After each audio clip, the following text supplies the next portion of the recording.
आप सबको मेरा नमस्कार। आज हम हनुमान चालीसा की अद्भुत शक्ति को समझने की कोशिश करेंगे।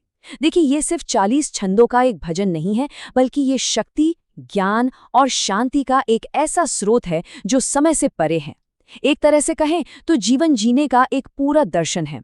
तो चलिए इस दिव्य रचना के रहस्यों को साथ मिलकर जानते हैं।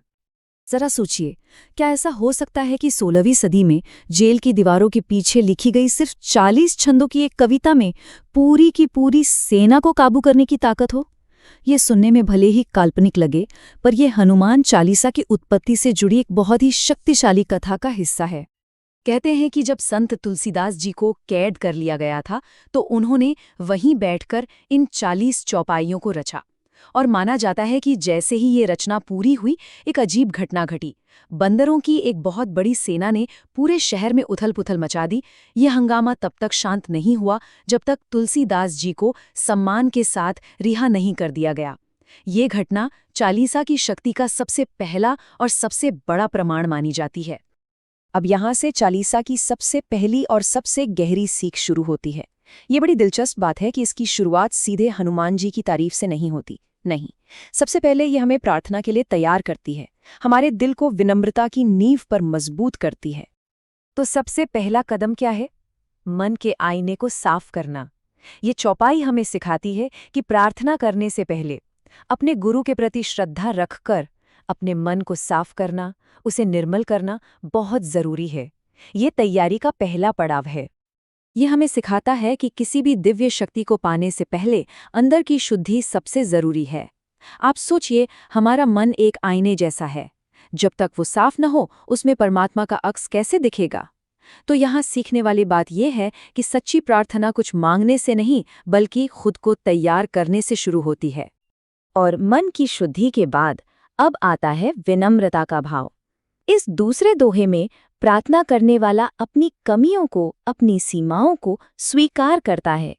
ये मानना कि मैं बुद्धिहीन हूँ, अपने अहंकार को त्यागना है।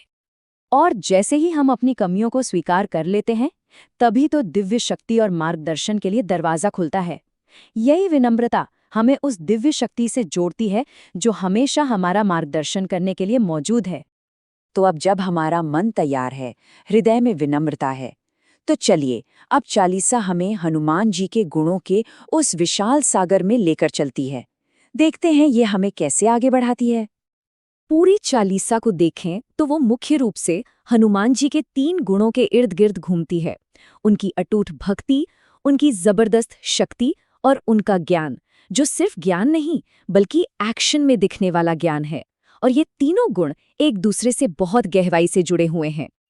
हनुमान जी की शक्ति का जो असली स्रोत है, उनका जो पावर सोर्स है, वो है उनकी निस्वार्थ और पूरी भक्ति। उन्हें भगवान राम की कथा सुनने में ही आनंद मिलता है। यह हमें सिखाता है कि सच्ची शक्ति अहंकार से नहीं, बल्कि प्रेम और सेवा से पैदा होती है। यही भक्ति का दर्शन है। उनकी शक्ति सिर्फ शारीरिक नहीं है, वो बजरंगी है, मतलब वज्र जैसा मजबूत शरीर। लेकिन साथ ही वो कुमति निवार भी हैं, यानी मन के बुरे ख्यालों को, नेगेटिविटी को दूर करने वाले। शक्ति और विवेक का यही मेल उन्हें महावीर बनाता है। और ये चौपाई तो उनकी बुद्धि का, उनकी समझदारी का सबसे बड़ा उदाहरण है। वो जानते थे कि माँ सीता के सामने छोटा विनम्र रूप दिखाना है, और वही लंका जलाने के लिए, अधर्म को मिटाने के लिए एक विकराल भयानक रूप लेना है। इससे हम आज की भाषा में शायद इमोशनल इंटेलिजेंस कहेंगे, है ना? ये जानना कि किस परिस्थिति में कब नरम रहना है और कब आग बनना है, यही तो असली विवेक है। और ये श्लोक इस गहरे सच को कितनी खूबसूरती से बताता है। चालीसा केवल एक फिलॉसफी नहीं है, बल्कि इसे जीवन की असल समस्याओं के समाधान के लिए एक प्रैक्टिकल टूल भी माना जाता है। ये मुश्किलों के खिलाफ एक ढाल की तरह काम करती है। चालीसा में जीवन की आम चुनौतियों का सीधा समाधान मिलता है। जैसे अगर मन में किसी अनजानी चीज का डर हो, तो चौपाई है भूत पिशाच निकट ना आवे। अगर कोई शारीरिक पीड़ा हो, तो भरोसा दिलाया गया है ना से रोग हरे सब पीरा। और जब लगे कि जीवन में कहीं फंस गए हैं, कोई रास्ता नहीं दिख रहा, तो चालीसा याद दिलाती है संकट ते हनुमान छुड़ावे। मतलब हर मुश्किल के लिए एक उम्मीद है, एक आश्वासन है। भजन के आखिर में ध्यान वापस आशीर्वाद पाने से हटकर एक बहुत ही विनम्र और व्यक्तिगत प्रार्थना पर आ जाता है। यहाँ पर एक सवाल है जो बहुत लोग पूछते हैं कि जो आखिरी चौपाई है, क्या उसमें तुलसीदास जी का नाम हटाकर अपना नाम लेना चाहिए? आपने भी शायद ये सुना होगा। तो इसका सही जवाब क्या है? देखिए, जो हमारी प्रमाणिक परंपराएं हैं वो साफ साफ कहती हैं नहीं, चालीसा को उसके मूल रूप में पढ़ना ही सही है।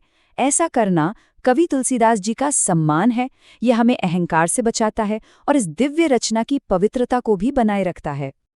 तुलसीदास जी की आखिरी प्रार्थना कोई शक्ति या वरदान के लिए नहीं है।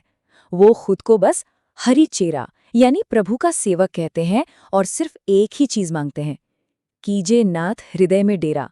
मतलब, हे प्रभु, आप बस मेरे दिल में आकर बस जाइए। इससे बड़ी कोई प्रार्थना हो ही नहीं सकती। और इसी आखिरी उम्मीद से भरे दोहे के साथ चालीसा हमें इसका असली मकसद याद दिलाती है। ये प्रार्थना है कि हे संकट हरने वाले पवन पुत्र, आप प्रभु राम, लखन और माँ सीता के साथ हमारे दिल में बसें।